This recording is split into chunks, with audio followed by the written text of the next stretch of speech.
Malgré ses débuts modestes, un coup de chance et sa nature rusée allaient en faire d'elle la reine de Madagascar. Pourtant, ses politiques hostiles et ses plans maléfiques allaient apporter la mort et la destruction à des milliers de ses propres sujets.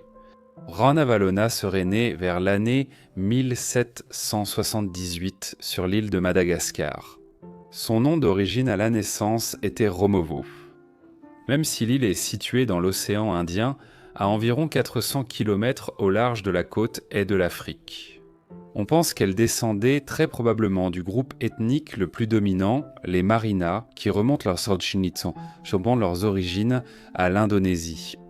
Madagascar est sans doute la 4e plus grande île du monde, avec des paysages incroyables et une population très diversifiée. Les dernières preuves archéologiques suggèrent que des humains ont habité l'île bien plus tôt qu'on ne le pensait initialement.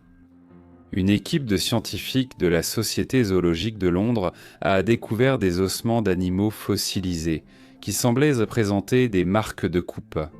Les ossements remontent à 10 000 ans.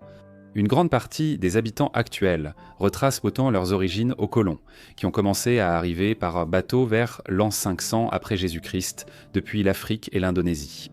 Ensemble, les colons sont devenus connus sous le nom de peuple malgache.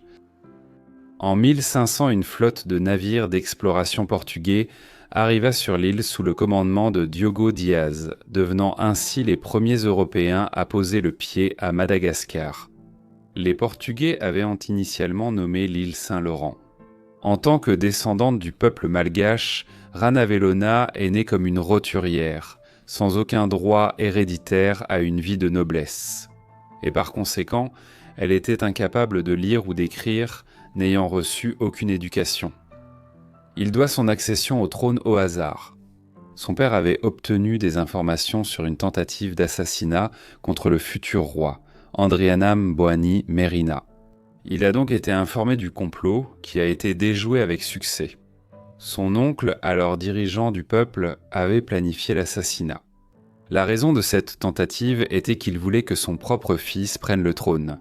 Mais en raison d'un décret royal de feu, son père, cela ne pouvait se produire que si son neveu n'était plus en vie. Andrianam Boani Merina était un fervent partisan de l'idée que des Occidentaux enseignent dans le pays et partagent leur culture. Mais son oncle, ainsi que les prêtres malgaches traditionnels de sa cour, étaient farouchement opposés à leur présence. Andrianam Boani Merina apprit comment les tentatives de meurtre avaient été découvertes et fut extrêmement reconnaissant envers le père de Ranavalona pour sa protection. Pour prouver sa gratitude, une fois monté sur le trône, il choisit d'adopter Ranavalona comme sa propre fille. Le roi Andrianam Boani Merina avait un fils nommé Gradama. Comme si la récompense de l'adoption ne suffisait pas, le roi choisit de donner Ranavalona en mariage à son fils. Lorsque Radama lui-même monta sur le trône, Ranavalona serait bientôt très disputé pour son affection. Il prit une série de concubines et chercha à en épouser plus d'une.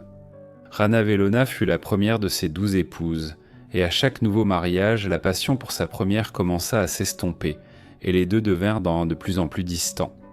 Ils étaient en désaccord dans leur prise de décision, adoptant chacun une position différente sur la façon dont le pays devait être gouverné et sur qui devait être autorisé à y entrer.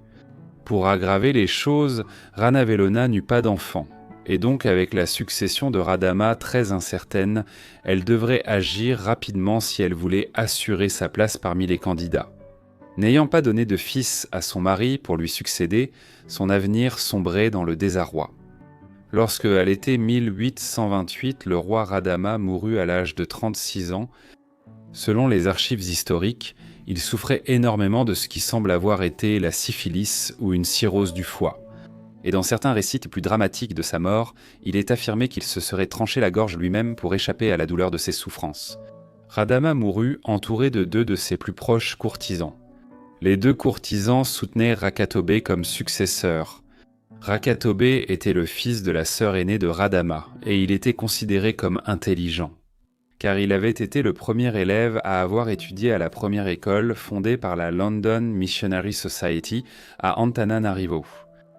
Les 2 courtisans ont tardé à annoncer la mort du roi, craignant des représailles pour avoir dénoncé un rival. Mais un haut gradé militaire appelé Andrea Mamba découvrit la mort du roi et travailla en collaboration avec d'autres officiers puissants pour que Ranavalona soit nommé successeur de Radama plutôt que Rakatobe. Malgré sa mort à un jeune âge, le règne de Radama avait été un succès. Il était parvenu à unir les différentes tribus et clans de Madagascar en un seul royaume en organisant une force militaire hautement entraînée pour entreprendre la conquête des autres terres tribales de l'île. Il a aussi ouvert le pays aux missionnaires chrétiens, aux artisans et au commerce extérieur, cherchant une influence étrangère. Bien qu'il ne soit pas chrétien, il fut convaincu par les missionnaires d'abolir l'esclavage, ce qu'il accepta finalement. Malgré les protestations de certains de ses plus proches conseillers, Radama avait jeté son dévolu sur une alliance étroite avec les Britanniques en particulier, et des missionnaires gallois commencèrent à arriver sur l'île sous la direction de la London Missionary Society, qui a converti une grande partie de la cour de Marina avant d'offrir une éducation occidentale aux écoliers. Malgré le succès du règne de Radama, qui avait réussi à apporter la prospérité à l'île, son successeur allait apporter tourments et destruction. Il fut décidé que Ranavalona deviendrait la prochaine souveraine de Madagascar. Le pouvoir eut un impact énorme sur sa vie. Son mari avait évité certaines personnes. Mais Ranavalona se délectait de leur attention et commença rapidement à éliminer ses ennemis, ainsi que les autres prétendants possibles au trône. Cela incluait Rakatobe, après avoir appris que Rakatobe était sa principale rivale pour la couronne. Elle fit enfermer sa mère et la laissa mourir de faim, ainsi que le fit tuer lui-même. Elle ordonna l'exécution de plus de ses ennemis et tenta d'isoler l'île et sa population de toute influence extérieure. Des colons britanniques et français occupaient des territoires voisins et étaient en bons termes avec les Malgaches, mais Ranavalona rompit tous les liens avec eux. Elle déclara aux Britanniques et aux Français qu'elle ne respecterait pas un traité conclu par son mari. La relation entre la France et Madagascar s'était complètement détériorée. Des disputes avaient éclaté entre Ranavalona et le roi Charles X de France, et en 1829, le roi Charles donna l'ordre à ses forces d'envahir l'île.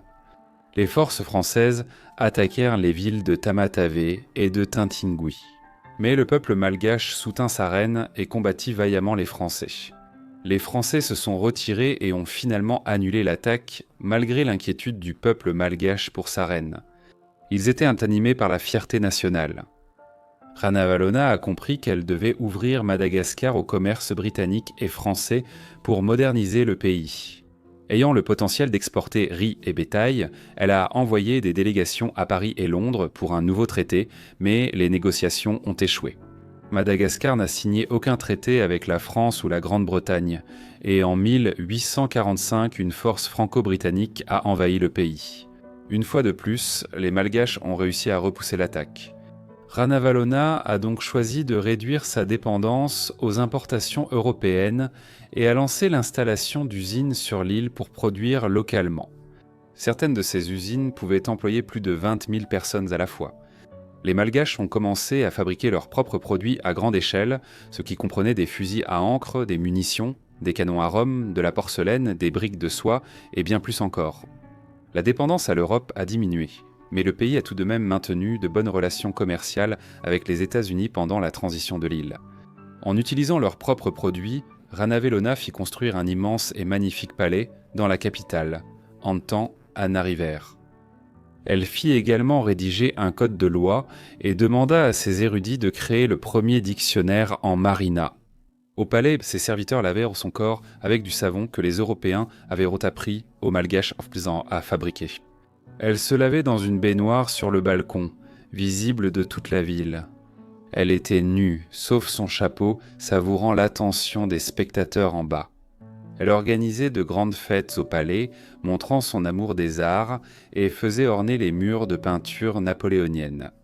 La réputation de la reine comme monarque impitoyable grandissait rapidement après avoir rompu avec les pays étrangers. Elle critiquait aussi leurs enseignements et religions, et quiconque refusait d'abandonner sa foi chrétienne était précipité de la falaise. En dehors de Rova, Ranavalona voulait que les habitants de l'île reviennent à leurs traditions et croyances d'origine. La religion malgache croyait en Zanabari comme créateur. Cependant, une grande partie de la population avait déjà adopté d'autres croyances avant son règne. Certains chrétiens refusaient toujours d'abandonner leur foi, même sous peine de mort, malgré la défiance de son peuple acceptant des croyances étrangères. Elle a demandé que certains missionnaires restent sur l'île pour offrir aux enfants une éducation laïque. Les missionnaires ont refusé et sont partis ailleurs pour suivre leur travail religieux. Après leur départ, la population chrétienne de l'île a été sévèrement persécutée et beaucoup ont été tués de manière horrible. Elle poussait les chrétiens du haut des falaises, les décapitait sous les yeux de leurs proches et beaucoup d'autres étaient empoisonnés, affamés ou torturés. Ranavalona était une figure avec laquelle il fallait compter. Elle était détestée de tous ceux qui la connaissaient, mais elle terrifiait également chacun de ses sujets. Elle était connue dans l'histoire comme Ranavalona, la cruelle, ou la reine folle de Madagascar. Le British Quarterly l'a qualifiée de Dioclétien de notre époque, en référence à l'empereur romain, qui est devenu connu comme l'un des pires persécuteurs de chrétiens. Sa cruauté envers les chrétiens sur l'île n'était qu'un début. Elle allait instaurer un règne de terreur causant la mort d'environ un tiers de ses sujets. Elle expulsa tous les missionnaires étrangers, diplomates et commerçants. Et après la tentative d'invasion ratée, elle fit couper les têtes des Européens et les fit planter sur des pics qui furent ensuite alignés le long des plages. Dans une tentative de dissuader toute nouvelle attaque, Ranavalona déclara « Quiconque enfreint les lois de mon royaume sera mis à mort, qui qu'il soit ». Son règne s'éternisant, elle sombrait dans la paranoïa et testait la loyauté de ses sujets avec du poison. La technique consistait à faire manger à un sujet la peau de 3 poulets, suivie d'une noix toxique de Tagnan ou colonel. Ensuite, Ranavalona provoquait le vomissement chez l'accusé. Si les 3 peaux ressortaient dans le vomi, cela prouvait l'innocence de la personne. Si c'était l'inverse, la personne était coupable. Elle savait aussi ignorer la souffrance de son peuple. Ayant déclaré que des milliers de ses sujets devaient la participer à une grande chasse aux bisons en 1845 environ, 50 000 sujets de la reine prirent part à la chasse qui dura environ 4 mois sans qu'un seul bison ne soit tué. Une route a dû être construite en chemin pour assurer le confort du voyage de la reine. Cette route traversait les terrains les plus accidentés de l'île et a entraîné la mort de plus de 10 000 personnes à cause de la famine, du paludisme et de l'épuisement.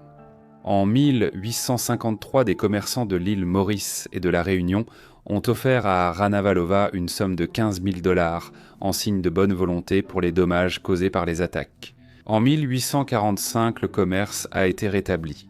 Pendant un temps, la relation semblait être bien, mais Français et Britanniques pensaient toujours qu'on ne pouvait pas lui faire confiance.